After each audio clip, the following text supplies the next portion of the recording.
gather round, and we'll tell stories that we could insert any place. It's after the time that the rabbit he divulged some things about himself in like the 8th or 7th or 8th. No one, the chapter could have come before or after, but in this chapter, the rabbit was sweating bullets because he was up in front of a big crowd in a ballroom. It was like a ballroom-esque situation, and he was supposed to replete the crowd.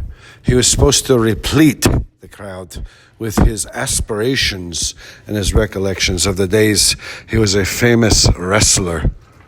But the rabbit knew that in his bio where they said years ago he used to be a famous wrestler, it wasn't true. He was not a famous wrestler. In fact, the rabbit's career had begun because he had developed a very, very propulsive trampoline. And the reason the rabbit did this is the rabbit was going to school. He had to attend some public school because the man thought it was only good that the rabbit should be tested and have to go do the things where you have to compete and be in all these situations. So it's good for the social, learning the social skills. So the rabbit was supposed to go learn some social skills. And he was sent to the public schools. And when he came, and a few times, everybody was making fun of him because he's a little tiny wild rabbit. Everybody was like, yeah, you can talk, who cares? You're a little tiny rodent. You can't do nothing. You can't play on the basketball team. And the rabbit got so sick and tired of hearing that and when the rabbit, he would go into the locker room to change, and all the Caucasian boys, they all had bigger schwanzes because he only had a little tiny rabbit schwanz. And he thought, I'm only a little rabbit, but he's still good. Look at all these big penises flopping around over here while he's trying to take a shower. He's trying to take a little rabbit shower or go to the rabbit urinal. They had finally put in a rabbit urinal, and it was decreed by the government that they should have if the rabbit could talk, if any kinds of animals could talk, you could have to put in a urinal for the male rabbits or any kind of a male animal that could talk. But they only had to do it at one school because the rabbit, he went there for 6 months and he dropped out.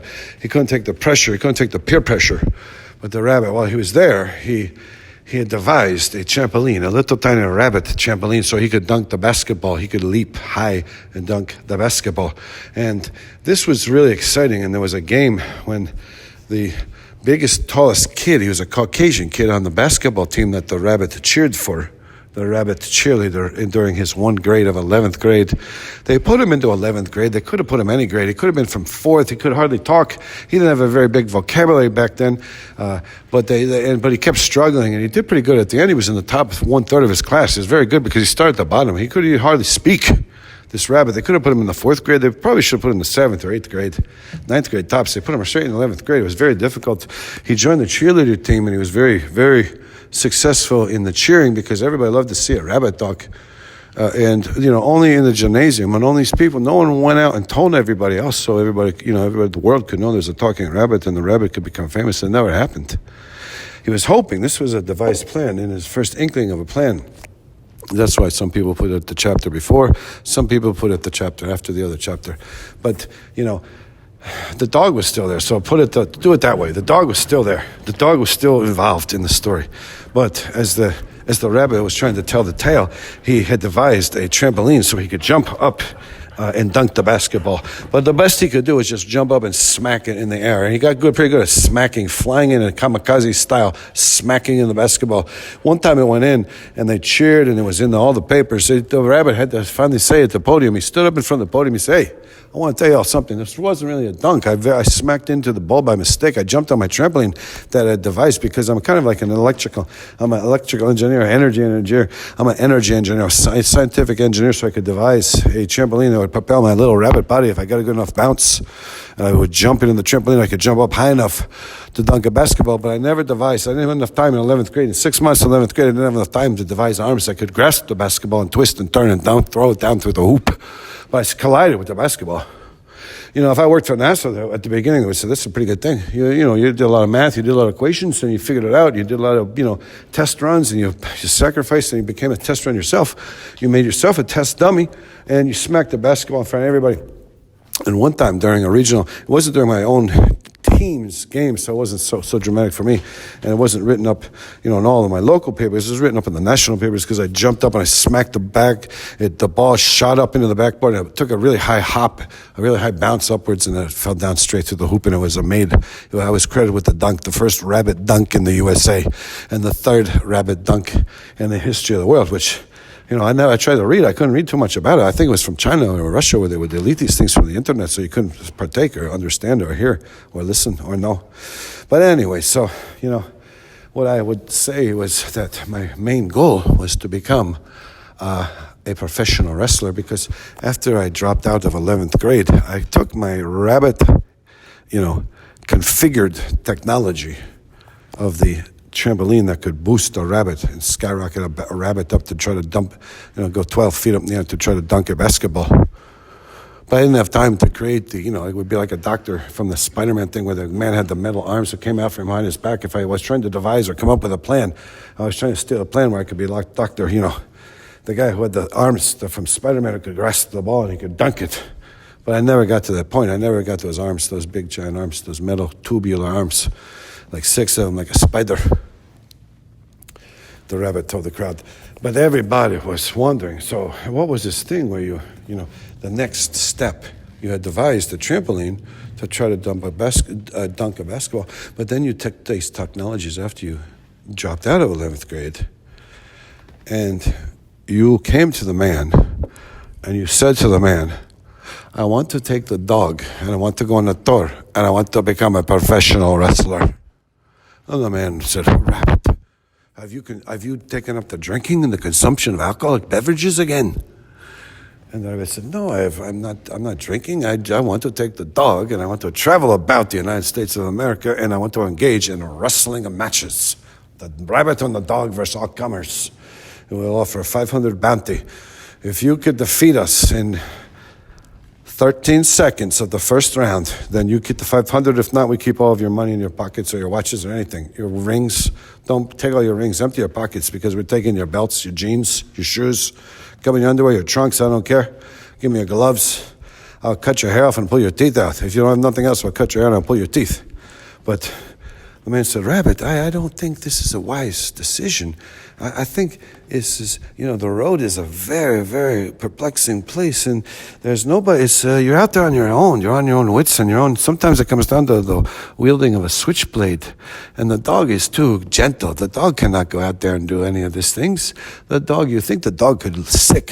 One time I was at a peephole, and I had a mysterious knock at the door, and I walked to the peephole, and there was no one there. I said, what in the world? There's no one at the peephole. I looked obscurely through the peephole. I obscurely ranted. I obscurely looked like a scurb, a scanadot. I saw through the peephole, and it was obscured beyond the peephole where I was visioning out into the obscured thing. The man, he said, and the rabbit related it to the audience. The man, he said, I looked through the peephole and there was no one there. And I was like, is a ghost? Am I in a horror movie? What's going on over here? And I thought, I will get my dog. I will rouse my dog from his slumbers, and the dog and myself can investigate this weird phenomenon. But my dog was already trembling. My dog was shaking as if he had come out of a freezer. He was quivering. I said, my goodness, this dog here, he won't even help me. If somebody bursts through the door, the dog will not attack. The dog will not run forward with his white, frothy drool-covered teeth and grasp the man and shake upon the man and fight the man and try to bite the man's thigh. I had a good dog one time, and this dog, he would bite you right on your inner thigh, and he knew where the femoral artery was. This dog, we called him Arthur. I think he was King Arthur, king of the round table of the dogs, because he would slice open on the femoral artery till they had to take the people always. Anytime it would be chopper gang people, it could be switchblade people, it could be somebody who was up there selling drugs, or somebody he was trading in counterfeit horse manure. Sometimes these people would come by with counterfeit horse manure wagons, and we would have to sick the dog on them, and the dog would always bite the femoral artery, because he knew you bleed them out. And the dog would bleed, or he would drag them toward the shrub. We had to beat the dog away, and we had to stitch up the man's femoral artery and tell him, don't come back here anymore. I'll stick a dog in your other femoral artery on the other side. You think this dog is afraid to bite only the left side of your groin? He will bite the right side of your groin next time, my friend. But this dog, he was a tough dog. His name was Arthur. But my current dog, I looked through the peephole, and I thought, this is strange. This is an apparition. Perhaps an exasperated. And there was nobody there. And I said, the dog, you must come and we will defend the entrance to our lair. But the dog, he was very quivering, and he looked like he was going to piss. So I said, please, dog, go back in the back of the lair. So you don't have to piss all over the floor. I will fight the people, whoever it is. And I looked to the people, and I said, hey, what's going on out there? Who would knock on my door and then not be present at the people? You must self-identify at the people. You must identify at the people. You must self-identify so I can give you an optical scan at the people. But there was no one there at the people that day. And that dog, he was a quivering mess. And I contemplated where was my gun. And the bad part was I thought I had big stacks of magazines and newspapers. And I turned and I looked, and there was big stacks of magazines and many newspapers stacked up very high. It was like the it was June 24th, June 25th, through June 26th, June 27th. I thought I had the June 28th. I looked, I thought the June 28th was in the bathroom, but then I saw the June 28th was on the stack. Is it the June 29th? Am I June 30th? I was wondering if it was June 30th. I couldn't even figure it out. But I had big stacks in front of the gun, and I said, I can't get to the gun. And my dog is quivering and is afraid, and I'm looking through the people, and there's somehow a mysterious quiver, shadow. It looked like a tweed shadow went across the people view. And I said, this is my chance. And I raced around to the edge, and I found a woman there, a very thin Europeanish woman, very Europeanish, and she was very thin. And she looked a little elderly, but she was very thin. I said, what are you doing? What would you go to my people for? And you tapped on my door, and I went to look at the people, and there was nothing. It was a vanishing act. What are you doing? And you stepped around the side, and she said, I had to tuck in my blouse into my skirt because I'm about to go on to my next thing. And as the long story came out, I thought she was a Jehovah's Witness, but it turned out she wasn't even a Mormon. She was trying to sell some kind of a weird magazines to try to do something. But no one ever thought about it after that. But, it was a thing where if you flash forward to where the rabbit is trying to become a professional wrestler, the dog was, at this point, had learned a little backbone. He was very, very intelligent. The dog liked wearing the cape. That was the only thing. The dog really enjoyed wearing a maroon cape with a gold trim and a big pair of Elton John sunglasses, dark Elton John, big, ginormous Elton John sunglasses. And he would stroll into the ring as if he was going to conquer all comers. And the rabbit, he would hop frantically around the edge, and he would try to get up on the ropes, and he hopped around the buckles. He tried to hop around on the buckles, and he would try to jump. One time, the rabbit and the dog fought Andre the Giant and George the Animal Steele in a cage match, and it was a vicious, horrifying thing. And the rabbit gouged many eyes. He almost mistakenly gouged the dog's eyes, but it turned out he had gouged the dog's anus. And everybody was like, this is a foul. Even the George Animal Steele left the ring because I can't even cope with this. This is too demented. And that was right when the rabbit jumped out and he gnawed upon Andre the Giant's ear, and Andre the Giant almost staggered back and had a heart attack because he was afraid of rodents. Andre was afraid of rodents in those days. But Rabbit, he had a wonderful career as a professional wrestler. He really did. It was unwritten and it was unknown because it was all in the amateur ranks. It was all of these people working their way up in like the early 60s. And who knows if it was the 70s or the 80s, because George the Animal Steele and Andre the Giant worked late into the end of the careers, but in the point where it was really dramatic that the rabbit, and they were working their way up. They were all working their way up. Sometimes they were busting tables. The rabbit and George Animal Steele, they would bust a table. Andre the Giant and the dog, they would 10 bar. But it was those are the old days. It was as if they were in a jazz band. They were working in jazz clubs. But it really wasn't, because they had to fight the hard scrabble way, fight home. They fought up to their tenement rooms. They fought in their tenement rooms. They fought down the stairs. They fought the whole time. It was lucky. They were sent to the hospital many times with very great wounds. But anyways, it was a long story. But when he became a very, very famous rabbit for gouging eyes in wrestling matches for a brief period of time, and he would jump up on a trampoline that he had devised in high school in 11th grade so he could try to dunk a basketball during a cheerleader timeout for the basketball game. He was a cheerleader. He was among the cheerleaders. And he devised a rabbit trampoline where he could propel himself up to 12 feet to try to dunk the basketball. And sometimes one time he slammed on the basketball and went up into the high rebound, kicked up high, and it fell through the hoop. And they gave him credit for a slam dunk. It was like a glancing blow of a slam dunk. It was quite dramatic. It's the only one he made, but he made it. And it was like 43rd time that they shot this rabbit. It was as if they shot him out of a cannon, but it was a trampoline. It was a tensile strength trampoline just for rabbits that he could propel himself. Well, he used this in the wrestling game to propel himself, and he would jump. He would propel and he would ding around the top of the rope and up the top of the corners, and he would go around like blinding speed, and eventually would dive in and bite somebody's gonads or try to rake open a retina and pull a retina out of a skull. He was pretty good. He did it for real. Everybody was cutting with little razors and stuff. The rabbit was drawing out the pupil, and he was taking out the retina.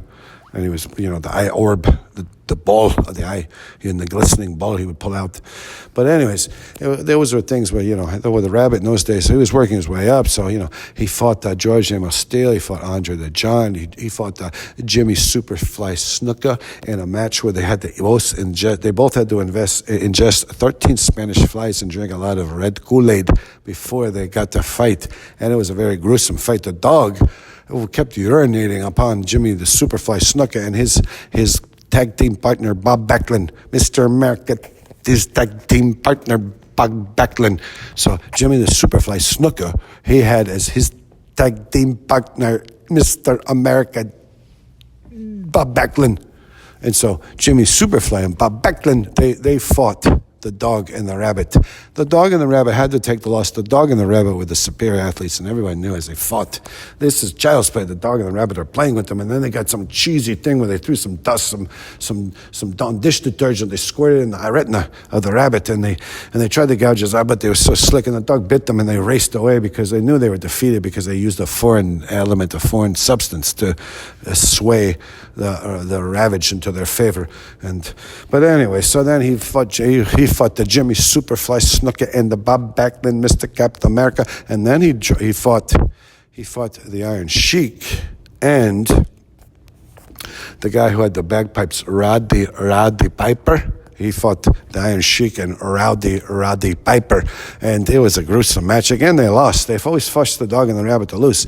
But in this case, the dog, he was injured, and he had to drop out. And so the rabbit, in his next bout, he teamed up with the alligator, and it was a good bout because they were fighting the Hulk Hogan and a newcomer who was, nobody could tell. It was like an Undertaker. No one knew what it was. It was like Hulk Hogan, some kind of guy dressed up like as if you thought he was an Undertaker, but he looked like he was a big doofus, a big doof from Australia, perhaps. But no one cared. But the rabbit and the dog took a severe injury, and the rabbit had to face the Hulk Hogan and the Undertaker with a alligator, and it was very good because the alligator almost snapped the femoral artery in the femur of Hulk Hogan, so he tapped out. But then the alligator tried to eat the rabbit, and the dog, he had to come swooping in from the crowd. He was in a cane. He had a cane and a cast on his one leg, and he came in and he fought the alligator and beat the alligator away from the rabbit, and the dog and the rabbit escaped. The alligator was too crazy. The alligator, they tried to team up with the guy who had the snakes, the skinny guy who nobody could think was too many muscles. He was a big giant dog guy. It turned out he was a pervert. He had a lot of troubles with drugs and different things and menage a trois situations that he got arrested for.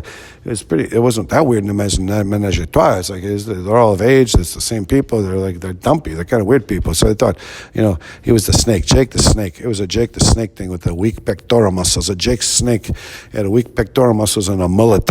And somehow he became very famous, because he had a big boa constrictor. He was a very famous wrestler. But after that bout, the rabbit and the dog, they dropped away from wrestling, and they did the minor circuits. They did a little bit of the minor circuits after that. But the dog and the rabbit, the dog, he had saved the rabbit that night. He came in with his from his paw down to his paw and up to his kneecap, his back leg where the knee bends forward so he could race like a greyhound running. He was running on ferries, and he was running like a coyote, a skinny coyote. He was running but all the time becoming more muscular, more virile, and more beautiful. But he was injured terribly, and he was never the same after that injury. Although he beat the Jake the Snake and the other guy, the alligator and Jake the Snake. He beat them with a cane and ruptured a few contusions all over their bodies so that they would leave, and the rabbit and the dog could escape. He never felt like he could ever wrestle that way again. And the rabbit, he continued on with various partners. He partnered with an ostrich. He partnered very successfully for the better part of a year one time with a sand crane from Kentucky. It was a very good thing. It was a sand crane from Kentucky that they were the rabbit and the sand crane. And they went to WrestleMania and they wrestled for the championship. They were defeated, but during that year they went 9-0. It was the longest streak of victories. They didn't put too many of them on TV. No one wanted to have it, but they were in the lower circuits going around. They were defeating the lower named acts. That the rabbit and the sand crane during the wrestling days, during this chapter, they were going about, and he was beefing up his record by going in the lower third circuits and beating up on the meatballs. He was out there beating up on the meatballs.